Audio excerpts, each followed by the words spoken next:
Hello students, as we had seen basics of trigonometry, today we will be going for graphs of trigonometric function. As you know that all the functions they have some or other graph. Now trigonometric functions are periodic in nature. What do you mean by periodicity? It is the part that repeat after equal interval of x or whatever angle you specify. Here we have started with two very important functions.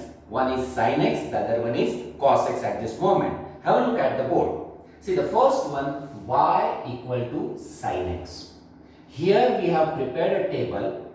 X is the angle which takes values from 0 to 180 and so on. Of course, it will continue up to 360. You had seen in your school days, you can count the values of sin x only up to 90, but in later videos I can let you know how to find even values of any given angle which is multiple of some standard angle. So this is y equal to sin x, sin 0 0, sin 30 half, sin 60 root 3 by 2, sin 91, which you are quite comfortable with, and further values you can get it by any method. But this table is confined just matter of space up to 180 degree, but could continue up to 360 degree.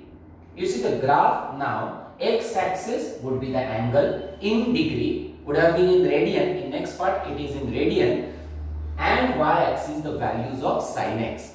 Now you know that sin x lies between -1 and +1. Its value doesn't exceed +1, it doesn't go beyond -1. So see, sin 0 0, so this one is the point. Sin 91 is this point, this is the maximum value, and sin 180 is 0. The graph comes this way. Afterward, the moment it crosses 180, you know it goes to third as well as fourth quadrant, and you know sin is y is negative in third as well as fourth quadrant, and therefore the graph takes the value which are negative in nature. Any part of the graph below x axis is negative, and hence this is called sinusoidal curve. When you have angles beyond 360, it will continue this way, and hence the sinusoidal curve will continue this way, and that's what we mean by periodicity. Next we come to the graph called y equal to cos x. Similar way we prepare the table, except the angles were earlier mentioned were in degree, now they are mentioned in radian. Those who are new should mind that pi radian equal to 180 degree. Now we will start with cos 0 whose value is 1. Cos of 30 degree, that is pi by 6 radian, is root 3 by 2, and so on. The graph now can be plotted. Obviously the graph extends between +1 and -1 because cos x also does not exceed +1 and doesn't go beyond -1. This is the graph, and it is also periodic in nature, so it will continue this way. Students, now we will see graphs for tan x and cot x. Have a look at the board. Everybody knows tan 0 is 0 and tan 90 is infinity, and therefore the graph of this function starts from 0 and it extends to infinity. This is your first quadrant. When you go back, it is from 0 to -pi by 2, that is -90 degree. It is fourth quadrant, and tan is negative in that, and therefore graph extends to -infinity. As you know, it is a periodic function. Period of tan function is pi radian, that is 180 degree, and therefore the same style of graph, shape of the graph can be seen except after interval of pi radian. Have a look. Now tell me, which is this quadrant from pi by 2 to pi, which is second quadrant. So graph has to be in the below the x axis in the second quadrant where it is negative. Pi to 3 pi by 2, pi to 3 pi by 2, it is third quadrant, and tan is positive in third quadrant, so graph extends to positive infinity and so on. Same is the story for cot x. What is this graph? Cot x is reciprocal of tan x. So wherever tan is 0, cot is infinity, and it is seen from this cot of 0 is 1 upon tan 0, 0. So cot 0 is infinity. Have a look at the graph. It is x-axis which mentions angle in radian, and this is y. You know, cot 0 is infinity. Cot pi by 2, it is 0, and the moment you cross pi by 2, that is you enter into second quadrant, what will happen? From this part onward, it will become negative, and therefore it is drawn below x-axis. Anything below x-axis, y coordinate is negative. This cot function also has a period of pi radian or 180 degree. That is, it repeats after 180 degree. And therefore, you can see similar kind of graph every after pi radian. Is it clear? Yes. Students, now we will see the graph for cosec x. You know, cosec x is 1 upon sin x. So before you begin with your graph, you should mind that sin x has value between -1 and 1. Sin x value between -1 and 1, and when it is reciprocal, you should mind that the cosec x value cannot be between -1 and 1. So cosec x value will be definitely less than -1, and it will be greater than +1 up to infinity. So look at the graph. You see, x-axis bears the angle in radian, y-axis its value. What is the minimum value of cosec x? It is 1 and -1. You see, therefore this dotted line shows that the graph doesn't come below it, the graph doesn't go beyond it. This is 1 for 90 degree. Sin 90 is 1, so cosec 90, 1 upon 1 is 1. That is the minimum value. After that, it increases. As can be seen from the graph, cosec x is also a periodic function. What is period? 2 pi, that is 360 degree. So after every 360 degree or 2 pi radian, the graph repeats. Why does the graph come here below x-axis? Because its values are negative. Now tell me, in which quadrant sign is negative? Sign is y. So y is negative in third as well as fourth quadrant. How to know whether it is third and fourth? See, it is between -pi and -pi by 2, -pi by 2 and 0. So this is going to be third and fourth quadrant. Similarly, have a look. Pi, that is 180 degree. 3 pi by 2, 270 degree. 2 pi, 360 degree. From this to this, third and fourth quadrant. So graph is negative, and this is how you draw the periodic function graph for cosec x.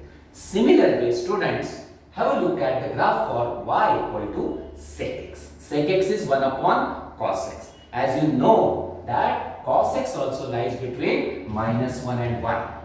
So its reciprocal cannot be between -1 and 1. So it is beyond 1 and below -1 up to infinity on either side.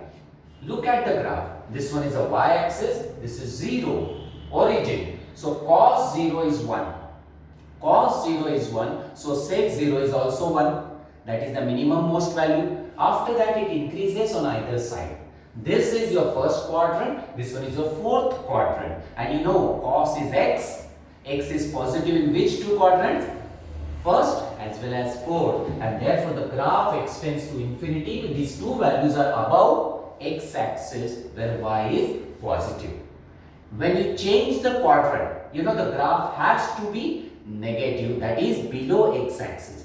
Values of y are negative, so they are drawn below x-axis. Its period is also 2 pi, that is 360 degree. So every after 360 you find the graph to be repeating. Dear students, now we will see the new system of coordinate system, that is called polar coordinate system.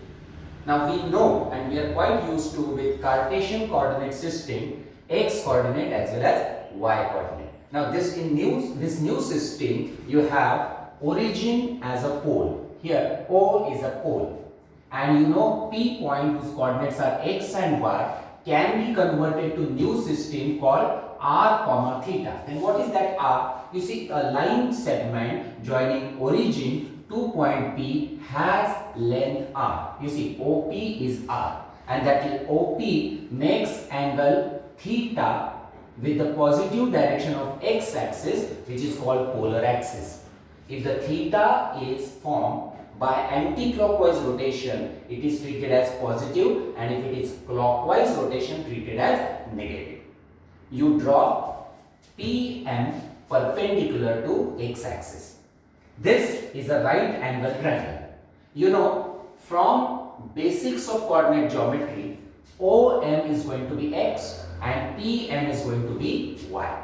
You apply Pythagoras theorem that hypotenuse square is sum of squares of sides. So it is OP square, which is OM square plus PM square. OP is of course R square is OM, that is x square, plus PM is y square, and hence what you get is R equal to under root x square plus y square. This is R, your first coordinate. You want theta. How to get? Have a look. Tan theta. Look at the diagram. Triangle, tan theta is opposite upon adjacent. So it is PM upon OP, which is y upon x, and therefore theta gives you tan inverse y by x. Only a little bit care you must take that x and y coordinate could be negative as well.